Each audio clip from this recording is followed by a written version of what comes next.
Welcome to OAA Now, your home for Oakland Activities Association news and information. Here's your host, Sammy Taramina. Welcome to OAA Now. It's the Taramina blog of the Dragon's Den, blog of Inside the OAA, and one of the hosts between Termina's and Orion Neighborhood Television. I'd like to welcome our friends watching on Oxford Community Television, also those watching on YouTube. A lot of news going around the league lately. Of course, as I mentioned, I don't see the OAA expanding, apparently, according to the what's been going around the news lately. Also, we got recaps from, so the OAA likely will stay at 23 schools for now. But we got new coach at Southfield. Shocker in the girls part of things. And also two new coaches in the boys circuit. Of course, Mike Avery, new head coach at Southfield for the boys. Not much of a surprise there. Joe Sermo at Berkeley. Also, we got recaps of the districts for baseball and softball, and also along with girls soccer. Of course, everybody's still ringing about that big upset Stony Creek did against Utica Eisenhower.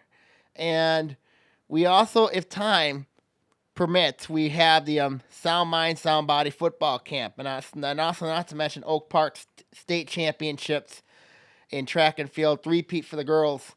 And I think it's their first boys title since 1968 for the Knights. So let's go to our main story here. Of course, this is the first one here.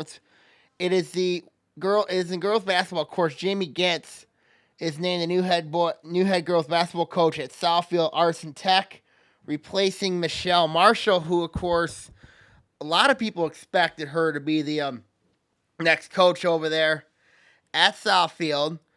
But, in a shocking move, the Southfield School District decided to go a different route and choose Gintz over Marshall. And there were a lot of things I thought personally when you look at this hire. I mean, you got Gintz's creation to create a program out of something. You know what I mean? You look at what he's done the last 3-4 years at Southfield with the Blue Jays. He's developed that team, let them grow and adapt.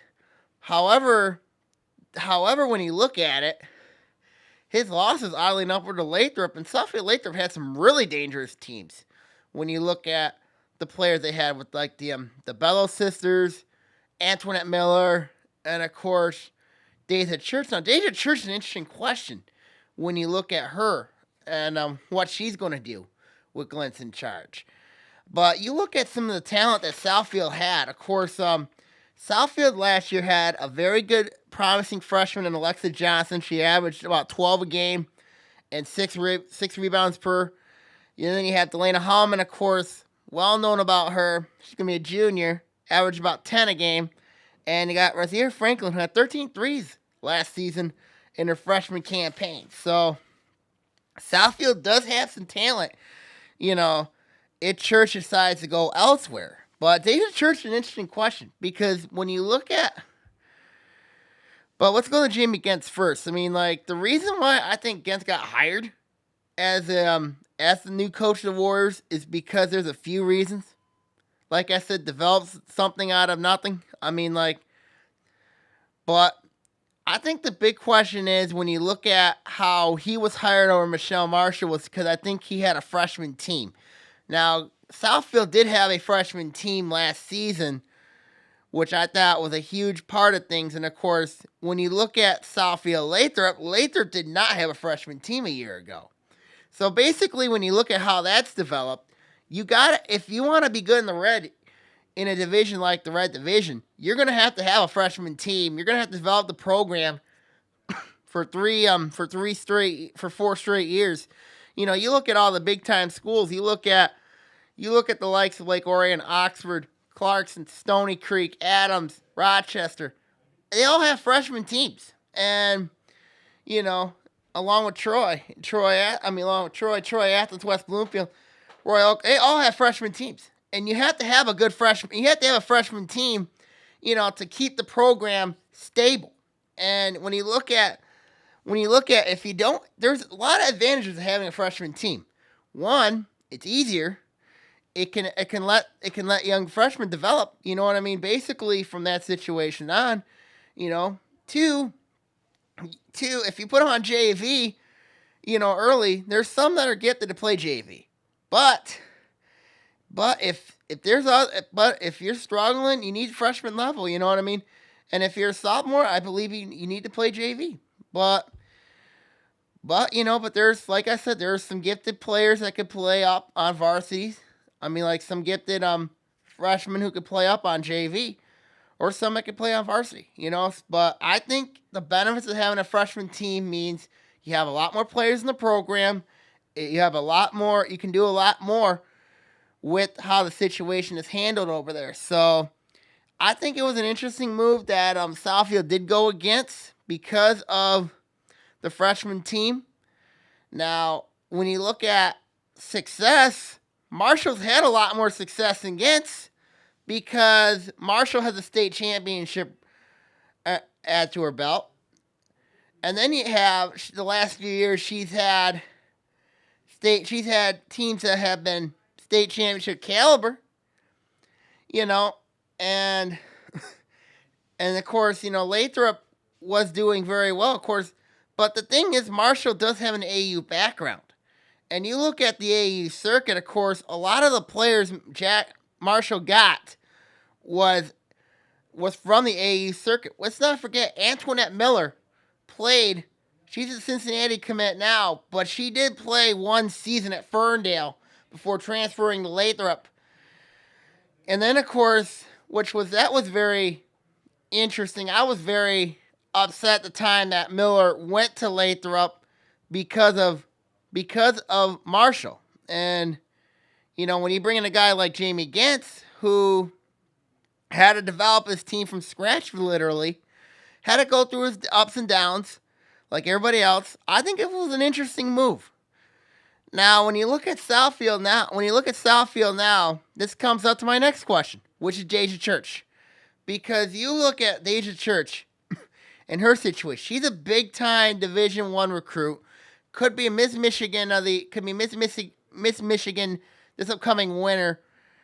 And, she's likely looking at possibly going to a big school. But you got to now look at the possibility now of her either transferring out of Southfield or playing her senior year for Gintz. If she plays her senior year for Gintz, I think Southfield's a much better team than they're going to be. But if she doesn't, Southfield can afford the loss of Church because of the depth that the former Blue Jays have. I don't know where Church stands in this because it's a very interesting dynamic with her. Basically, it's because of the fact that when you look at Southfield, if Marshall was the coach, this is a no-brainer because Church would have definitely stayed at Southfield and played for Michelle Marshall. Now with her not in charge, how can you think that she can go? How can you think now? Can you trust her? That's the question. It's like a Flip Saunders situation with the Detroit Pistons. Remember when Saunders came in 2006, took over for Larry Brown? Yeah, the Pistons won 73 games. Yeah, Pistons won at least 60 games, but they lost in the Eastern Conference Final. And the players didn't trust Flip Saunders after that. But you look at the situation with Church, I don't know what Church is thinking right now. I really don't. Because you look at the situation now with the fact against the new head coach, does she transfer out? Who would take her? We know Detroit Country Day would take her in a heartbeat. Because, Frank Orlando likes to take chances on some very good players. But she could stay at Southfield, play for Gintz. Now, when you look at Lathrop from last season, Church is their best player. Averaged about 13 a game. But all the other ones are gone. The Bells are in Minnesota. Miller's in Cincinnati. The rest of that team really didn't play much. Now, there was a reason why they didn't play much, but they should have had experience from playing because they were killing everybody by 25, 30 points. And then, of course, when they got to Detroit Martin Luther King, when they played them in the regional final, they were exposed because of the lack of depth, the lack of bench. And that's what hurt them in that game. So I think with Gentz there, I think the bench will be more stabilized. But we don't know the question of James. We don't know the question of Deja Church. We really don't know what she's going to do. We'll keep an eye on that as we go on with Church's situation with Southfield, because it could change. Now let's look at Southfield's new division. Of course, the last few years, the Blue Jays and Gentz have played in the Blue Division. Now you're making a huge jump from the Blue Division to the Red Division, which where Lathrop used to play at. The Red is a very difficult division. When you look at the teams of Clarkston, Stony Creek, you got Adams in there, and of course you got North Farmington in there. When I look at the division right now, I think when you look at the team, I think maybe the most complete team out of that division. A lot of people say Southfield, sure they are. But you got to look at Stony Creek. I really think Stony Creek is probably the most complete team in that division right now. Because they got guards. They got Emily Solik back. You got Emily Elkhart, is going to likely be a starter. You got Allie Voss. And then, of course, you got Gina Kearney who can come off, who could probably start right away for Kellen James. and then you have a bench. Stony Creek's got a bench. So basically, and then you got a lot of individual top talent tier teams. Of course, you got Clarkston, of course, with Kayla Lukenbach, Maddie Beck, Molly Nicholson. And then you have Adams with Maggie Rogers, Hannah Samard, and Ryan Owusu. And North Farmington with Samantha Cherney and Kira Crockett. A lot of those teams have some holes they got to adjust to. Southfield has their fair share of adjusting they got to adjust. When you look at a girl like Alexis Johnson, you know what I mean? She's going to have to adapt to playing against some very good girls, very good bigs inside. And then you look at Delana Hallman. And then you look at what she's going to have to do. She's going to have to adjust. If Deja Church plays for Southfield next season, they got a chance. They got a chance, I think, to win the division. If she doesn't, if Church decides to go elsewhere, then I think Southfield's in a lot of trouble. Because how can you adapt? How can you adapt to the Blue Division when you've been in the Blue Division the last 3 years, and to go up to the Red Division where you're playing a more vicious schedule? And end of the day, you got to look at the situation here if I'm against the Southfield team. Now, they're going to have to step up, yes. But when you look at the division that they're in, especially, I personally think when I look at the division now, even with Church on that team, I still think Stony Creek is much better because of who they got. And that's not to mention Stony Creek's got a very talented sub-varsity team. Kellen James has done a magnificent job with that team. But when you look at Southfield, a lot of people are going to say, well, Southfield's going to run away with this division. Southfield's going to run away with this division. No, they're not. Especially when you have Clarkston down there. You got Adams, and you got North Farmington. North Farmington, a lot of people say are going to be balanced. Sure they are. But, when you have Cherney and you have Kira Crockett, they got to address their guard situation. Adams has to address their point guard situation. Clarkson's got to address their guard situation. And then, of course, South has got to address their big situation. Stony Creek really doesn't have to address much. Yeah, they did lose two very good players on that team, Mikaya Godzinski and Courtney Elkhart. But they can adjust. They got players that can adjust. North, I don't know if the rest of these teams have that in the Red Division. And I think at the end of the day, when you look at Southfield's situation, I think the move to the Red could be very dangerous. Because in the Red Division, you have to have a good big. You have to have good bigs. You have to have good guard play. Southfield's going to have, besides Johnson, they got questions in the bigs. They got big questions in the bigs.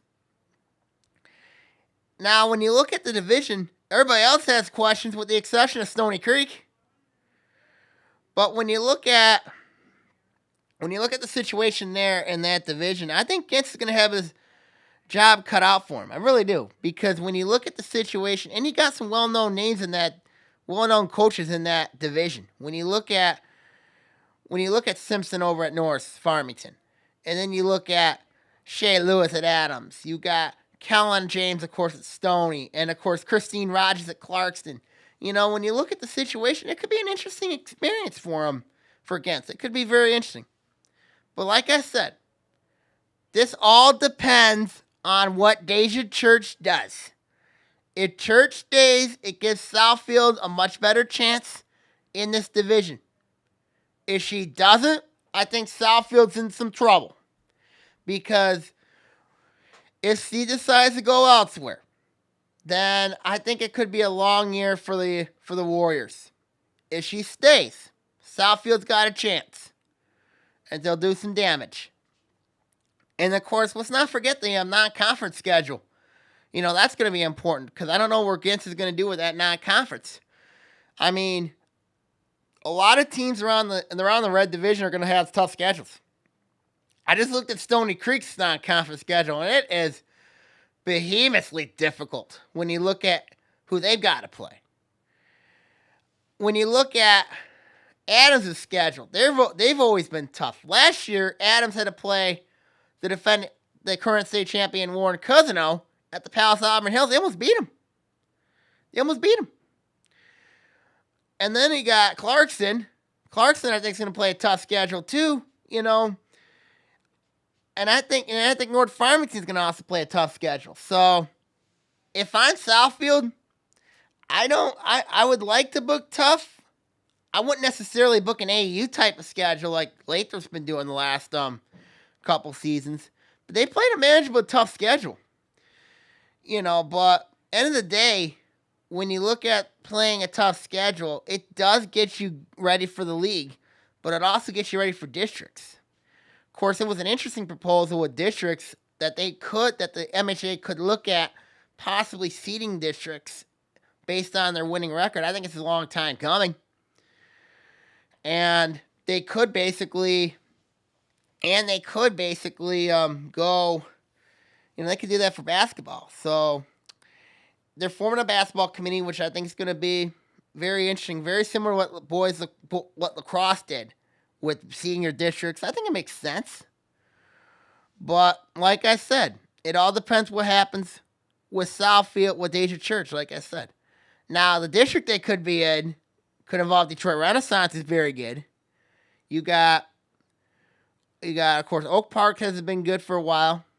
But like I said, if everything goes into fruition, I think Southfield is better off in the district run than they are in the regular season. Because I don't think they'll survive in the red if Deja Church does not play for the Warriors. But we'll see what happens. I mean, Gantz's shocking move over Michelle Marshall was very much a shock. I'm still shocked over it. 3 accurate sources confirmed that to me about that. And it was a shock. It still is a shock to see that Michelle Marshall not coaching the OA. Now Steve Roberts of Lake Orion now is the longest tenured girls basketball coach in the OA right now. So, like I said, we'll see what happens. Okay, now when we come back, we're going to talk about baseball, softball, girls soccer recaps here on OAA Now.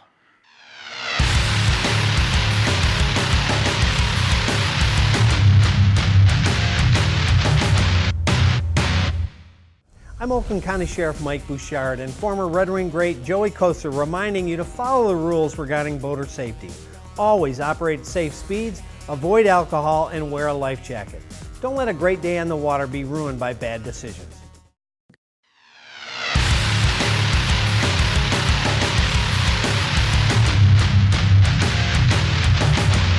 Welcome back to OAA Now. I'm Sammy Termina here.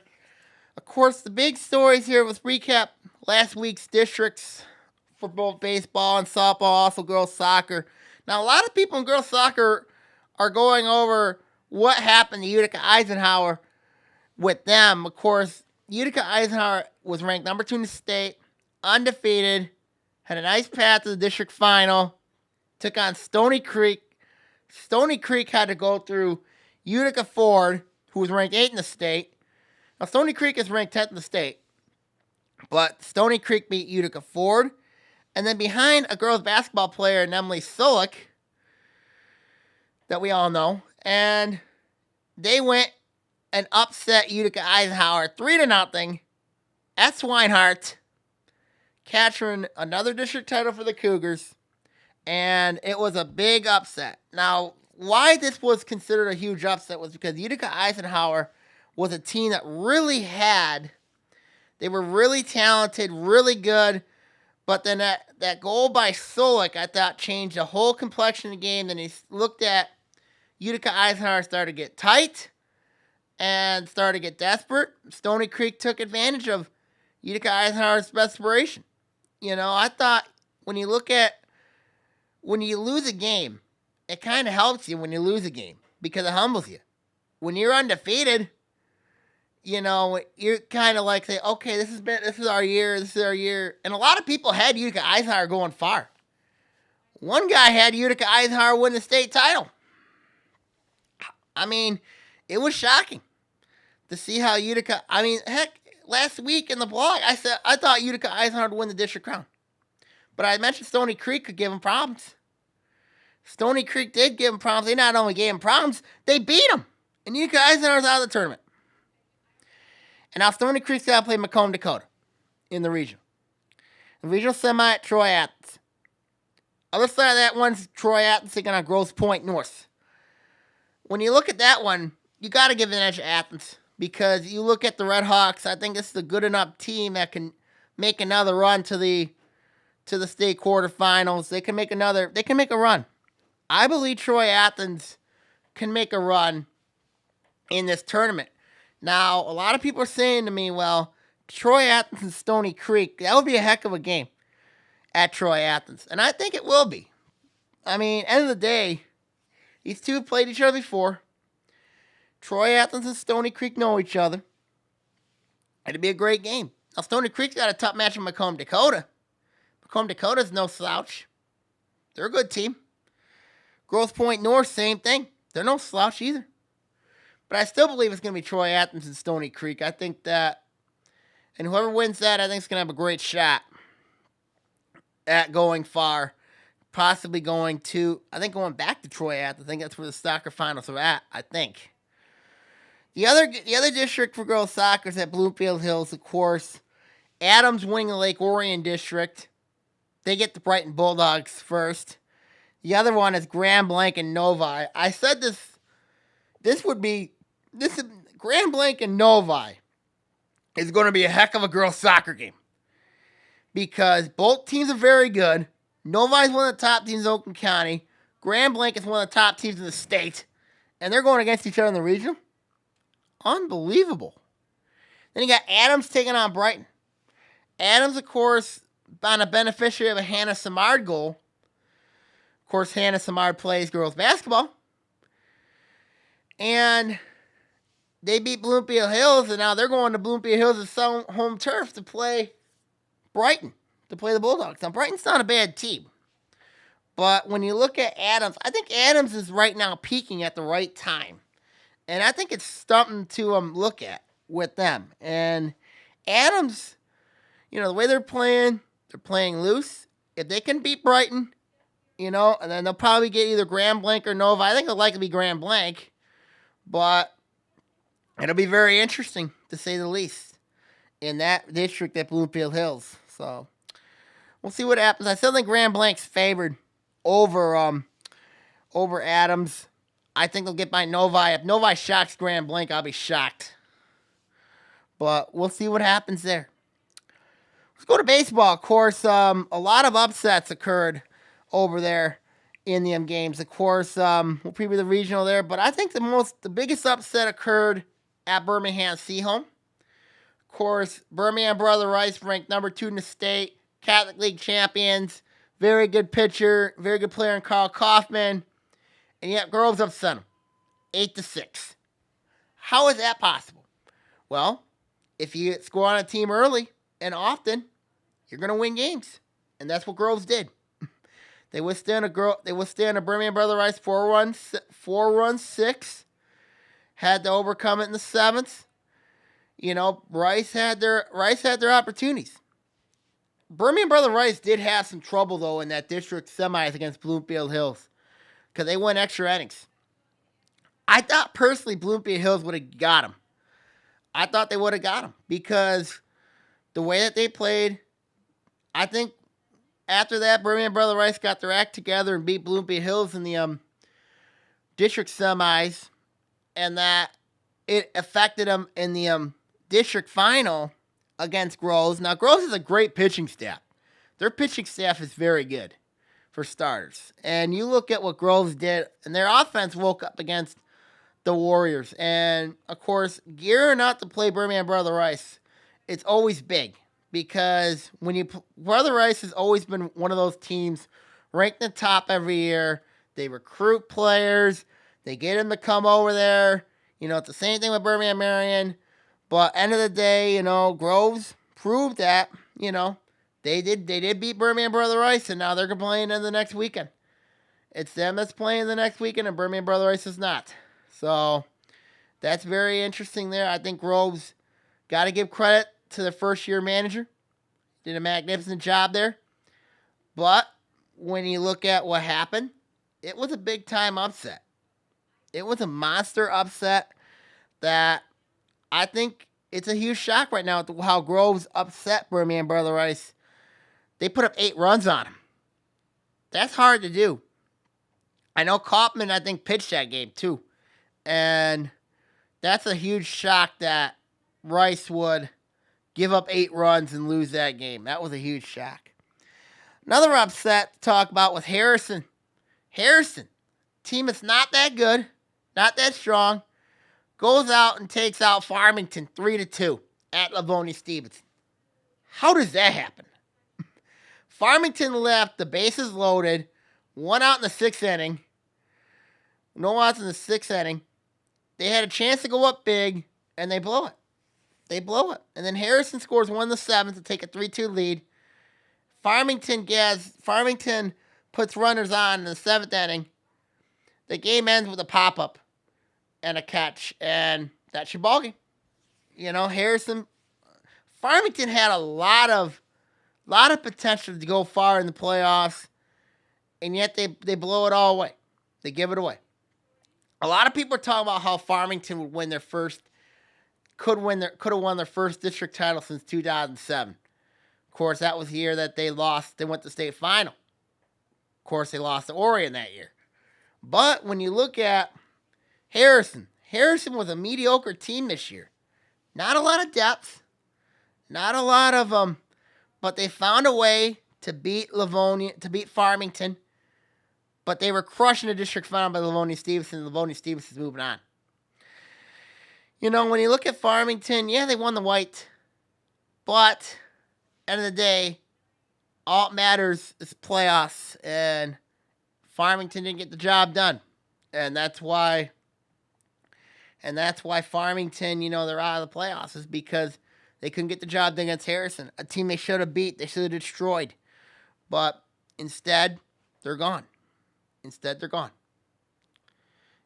So other upsets, of course, Troy winning their first district title since 2008, knocking off Troy. Athens, that was 9-5 at Troy.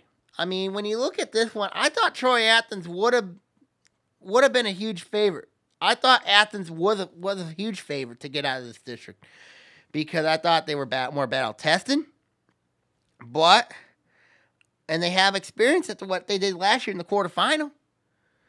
But when you look at what happened, Troy actually played very well baseball. They played good baseball. And what happened was Troy took advantage of some Athens mistakes. Athens did have to play the third game, the early game on that Tuesday against Berkeley.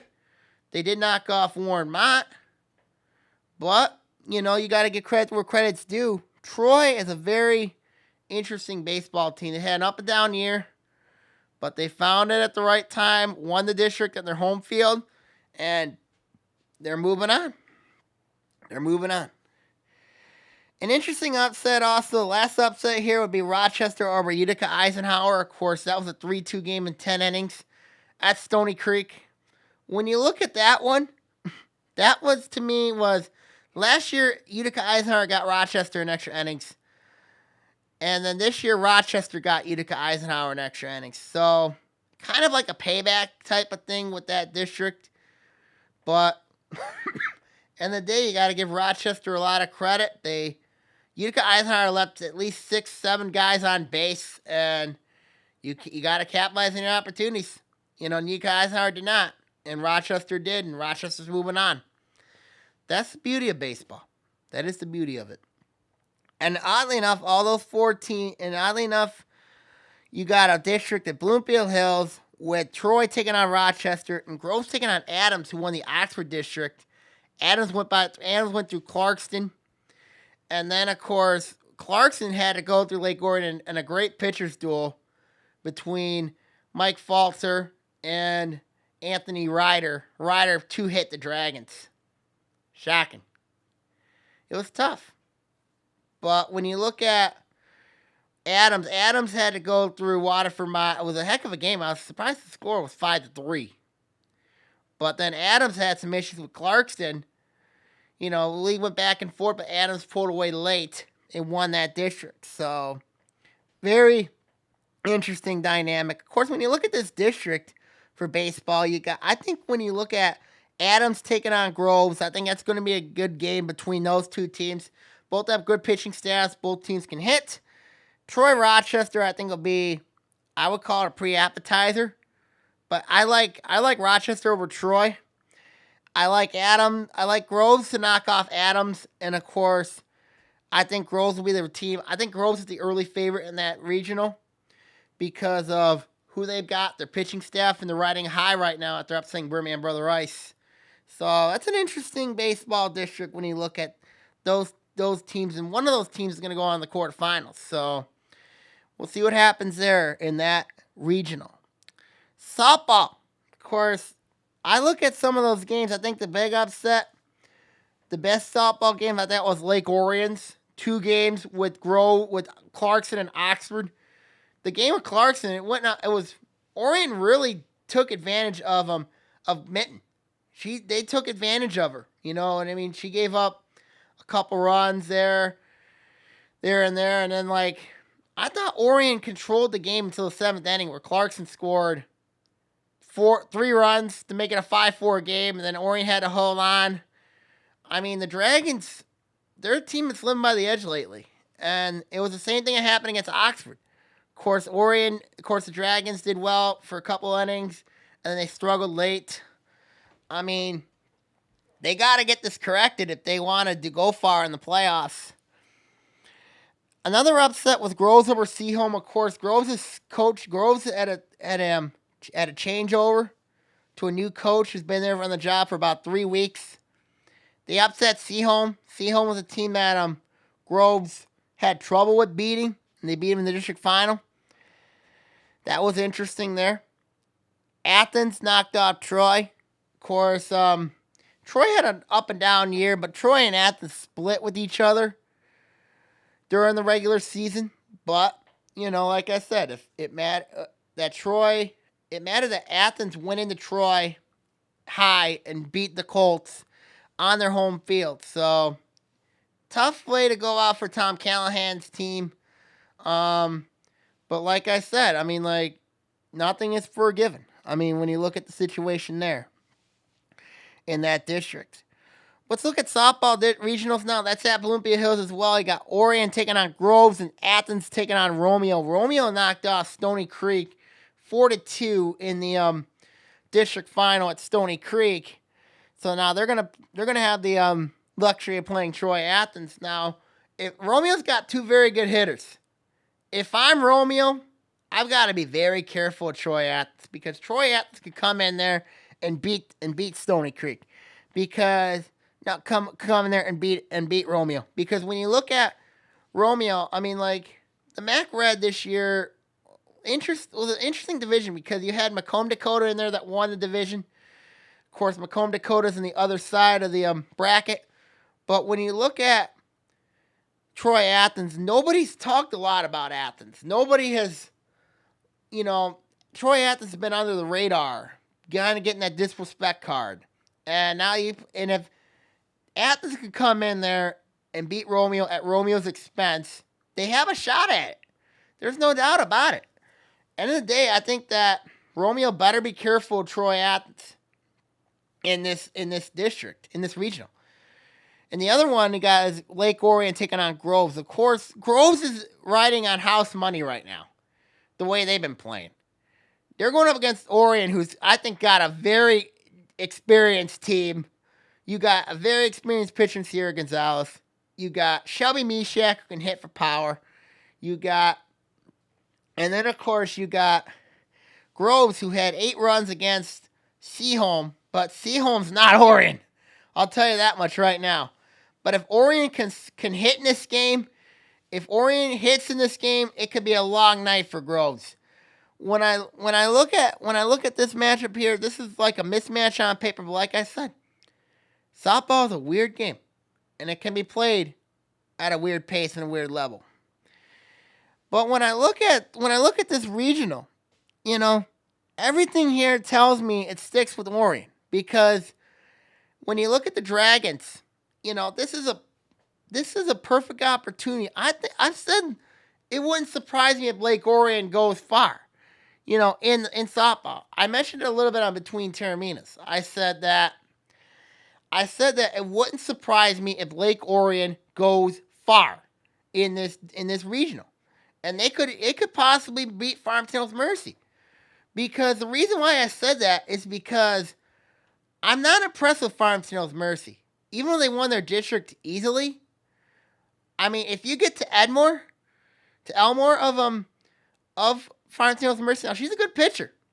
If you get to her, then it's gonna be some Mercy's gonna have some problems, because when you look at, because she's the key. It's not Krasinski who broke the state record in home runs. She did it against against Alexa Cherney.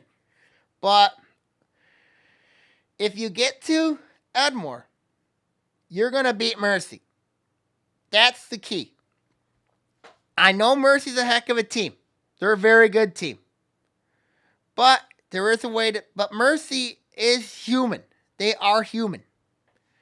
They're not the super gigantic power everybody's talking about. I mean, every softball team is human. Even Farmington Hills Mercy. That's why I'm saying I think Orion's got the best chance of knocking them off in the quarters. Now, it depends if they get there. But end of the day, I still think when I look at this regional, Orion's got to be favored over this one because I trust their pitching a lot more. I trust they're more balanced, I think, than a lot of these teams are. Romeo's got some questions at pitching, but it wouldn't surprise me if the Dragons play the Bulldogs, but it also wouldn't surprise me if the Dragons play the Red Hawks. But I don't see Groves beating Orion. I really don't. I'd be shocked if the Falcons did upset the Dragons. But end of the day, I just think that it's going to be, I think it's this regional's Lake Orion's to lose at this point. When you have some key hitters in Cassie Carson, Shelby Mishak, to go along with emerging players as emerging freshmen like Tessa News and Peyton Shadiah. I mean, I think, and of course you have a very good pitcher in Sierra Gonzalez. I think that Lake Orion, I think, is primed to make a long run, and they could make a long run.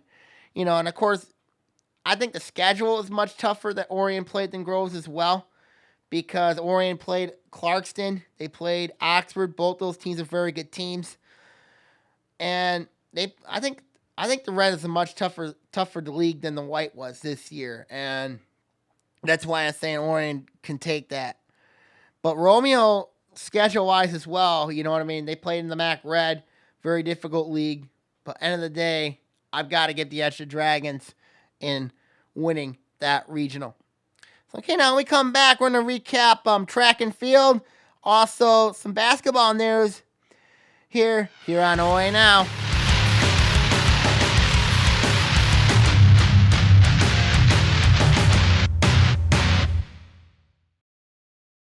We own a Habitat home. I love working on my Habitat home. Soy dueño de una casa de Habitat. My neighbor is a Habitat homeowner. Being a Habitat homeowner has changed our lives. My mortgage payment for Habitat is less than what I paid for rent. Habitat for Humanity of Oakland County currently has homes available with mortgage payments lower than most rent payments. If you or someone you know needs decent and affordable housing, call 248-338-1843 or visit our website at habitatoakland.org.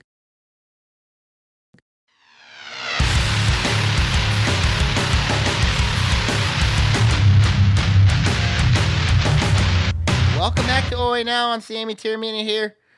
Of course, with recap track and field. Of course, when you look at what happened over there, you had Connor Bandel of Oxford breaking a record, 67 feet, 5 1/4. He threw again at the state meet, winning the shot put. Discus, he won that, throwing 198.10. Of course, it was a nice day for Oxford. It took a top 10 finish with 20 points in the state of Michigan, mainly because of Bandel.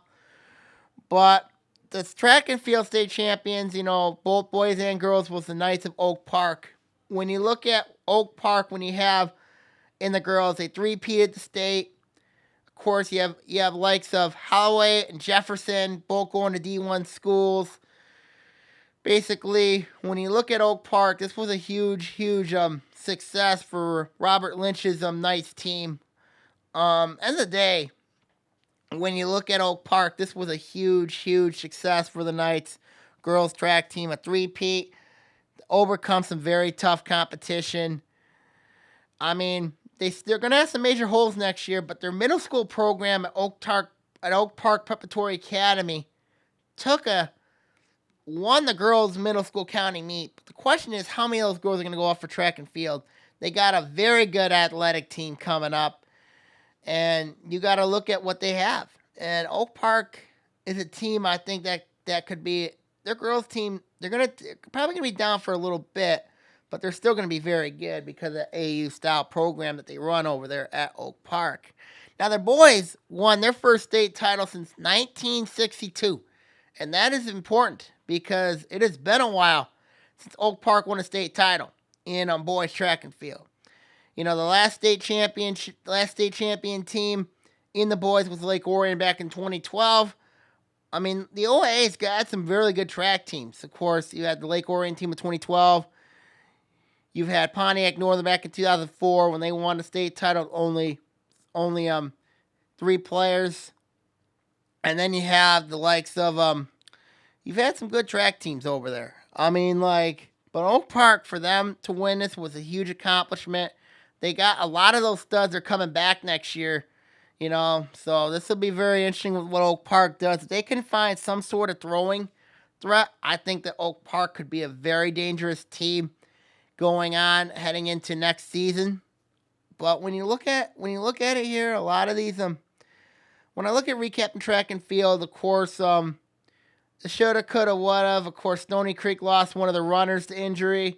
Lake Orion lost Andrew Laurent to an injury, and along with Sheldon Drake, and that kind of hindered the Dragons' season this year. I mean, this season. So we'll see what happens next season. Of course, with how track and field goes. Of course, a lot of people are going to be gone. Of course, Bandel's going to Florida.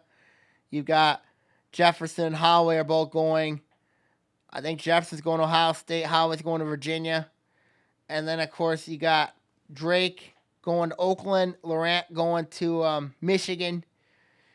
And of course, we'll see what happens. I think and then, of course, on the girls' side of things, I think the girls' side, it's going to be a good one. I think you're looking at an emerging discus star in Taylor Eaton of Lake Orion. I think she's going to be a very good discus thrower.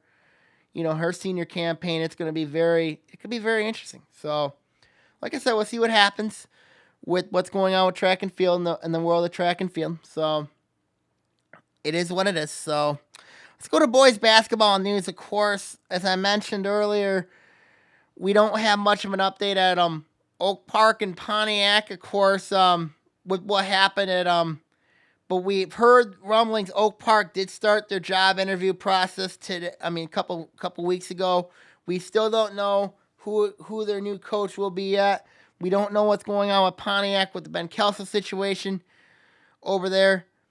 But it's interesting to say if Kelso does take over the job at Oak Park, because Oak Park is not a stable program, and Kelso has not been there long to create a true type of program. Of course, when you look at Kelso, he's had stops at Waterford Kettering, recently Pontiac. He's had stops at Southfield.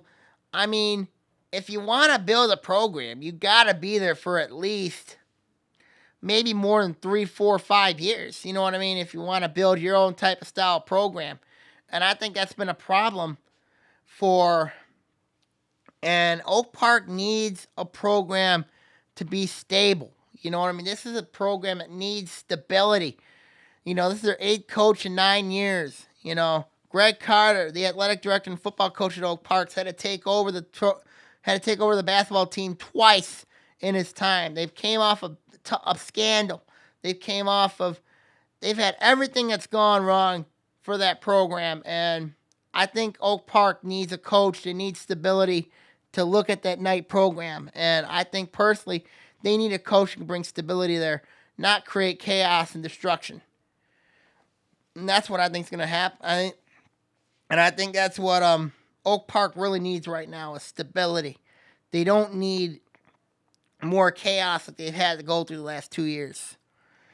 Pontiac, of course, I still believe Pontiac needs a coach that, that the players like, that they respect. I think that would be an interesting situation for maybe somebody out of the blue, like a Stepan Henning formerly of Oxford, to take over that job. I think Henning will do a magnificent job of that program at Pontiac. But like I said, it's Pontiac's decision. It's the athletic director, Lee Montgomery's decision to look at who Pontiac brings in for their new head boys basketball coach. So keep an eye on both those coaching situations there. But let's look at some new coaches that were in the program. Of course, Mike Avery named new boys coach at Southfield Arts and Tech. It really wasn't much of a surprise with him being there, considering he coached both Southfield and Lathrop. Of course, he coached Southfield last year, Lathrop 2 years ago. Now they're merging the schools together, and there's your big program right there, led by Michael Flowers. So when you look at Southfield, good move to hire Avery. Not much of a surprise in the rest of the basketball world. Now let's go to Berkeley, of course. This has been a move that I was curious. May 28th, of course, it was Tuesday Memorial Day. I didn't mention this in the podcast as much, but Berkeley named Joe Sermo the new head coach of the Bears. Sermo, of course, was a teacher and assistant coach at Berkeley. His alma mater is Berkeley. Of course, Sermo joins a great list of players who are alums who went back to their former school and coached. Of course, you look at the likes of Jim Manzo, Steve Roberts at Lake Orion. You've got Brad Crichton, Coach Adams, who's coaching his alma mater. Sermo at Berkeley, I think it was a perfect fit for him because, as I mentioned, of course, Sermo brings stability. He knows the program very well. I think when you look at what Sermo brings to the program, he brings stability. He brings a familiarity. He takes over for Dave McGowan, who resigned at the end of the year. But it's an interesting move, for Sermo to come back to coach at his alma mater. Of course, now he's got a lot of work to do. Of course, Berkeley does open up the year on December the 6th against Madison Heights Bishop Foley, which is going to be a very unique game in that interesting dynamic. So, but I like the Sermo move. The Avery move was not much of a surprise to me because of what what he did at Southfield and Southfield Lathrop, of course, now with the schools merging and combining, I think now that he finally has his full program in place. But like I said, Avery's going to have a very tough job ahead of him when you look at the teams he's competing against in the red, when you have to go against the likes of Clarkston, who's going to be just absolutely insanely sick this year, when you look at the guys like Foster Lawyer, Dylan Alderson, C.J. Robinson. I mean, it's going to be very difficult. And then you have North Farmington. Of course, they lost a ton of talent last year between Amari Hardy, Adams, of course, new coach, and Brad Crichton. They got their star-studded shooters. They're a big team, though, too, which is going to be very interesting. And then, of course, you got the emergence of Bloomfield Hills and West Bloomfield in that division. So the Red's not going to be an easy division for Southfield Arts and Tech, led by Michael Flowers. So it's not going to be an easy situation there for Southfield, but Southfield can compete in this division. There's no doubt. I think they could do some damage in that division. Now, with Sermo's situation, I think Sermo's in much better shape because his team's in the gold division. When you look at the likes of Ferndale, of course, in there, you got Roy Oak, who's lost two of their better players in Cordell Dupree and Gavin Maxwell, Gedrick Boswell. And then you look at, I think the best team in that division right now early on is Farmington, especially who they got back. But Berkeley can compete with them. And then you got to look at the possibility of, then of course you got the likes, and then of course you got Ferndale, who I think could be in for a long year, but who knows what happens? Who knows what'll happen in there? End of the day, you got to give. I think Berkeley's got a good shot. They got to have the players in the right mindset for them to be successful, and I think Sermo's going to do that for them this upcoming season for the Berkeley Bears. Now, the schedule is interesting because they do have some top non-league games, but we'll see what happens with the Bears this upcoming season. Of course, let's preview a little bit in football. Of course, this weekend is, of course, the Sound Mind, Sound Body football camp. Yours truly will not be in attendance there for that. Of course, it is hosted by Florida and also be at Wayne State. There's going to be a lot of coaches going to be there. A lot of Division I top-notch football coaches going to be there. As I said a couple weeks ago, I'm not a huge fan of it but there are those. It did catch a lot of attention last season at Macomb, Dakota. A lot of players came to that camp. I know Curtis Blackwell does a very good job of that camp. It's a 2-day camp basically, and the day, it's gonna help those players get better, and it's gonna help those players improve and what skill set they need to do for the upcoming fall season. So we'll see what happens going forward. And with that camp, we're going to keep an eye on that Sound Mind, Sound Body camp. We'll have a recap of that on next week's podcast if we have time. Depending on the news, we'll keep an eye on the Inside the OA blog for updates there on that blog on the Sound Mind, Sound Body football camp. There's a lot of OA people going to that camp. So, a couple I know from Adams, a couple from Farmington going there. Of course, we'll keep an eye on it as we always do here. So, when you look at others, I know girls lacrosse. I know Birmingham is still in the state semifinals for lacrosse. So, they're going to be they're at Forest Hills Northern. So keep an eye on Bloomfield Hills and girls lacrosse as they try to go for a state crown. It'd be interesting because it'd be very interesting because they got Rockford in there, who's a very good team in girls lacrosse. But we'll see what happens. We will see what happens. My final thoughts here, of course, on the situations around here. Of course, a lot going on at Southfield with the basketball coaches. Of course, we're still keeping an eye on the Pontiac Oak Park situations on their head coaching searches, and of course, we'll keep an eye on what is going on around the league. Of course, when it comes to realignment, I think when I look at it right now, I said before the show, I said I don't think it's going to likely happen, I think the league's still going to stay at 23 schools, and it's looking more and more like it will stay at 23 schools because it looks like now that the 10 schools, the 9 original schools are going to create their own league, which is very interesting to say the least. But end of the day, the Walled Lake schools, the Waterford schools, the South Lyon schools decided to stay with their own league.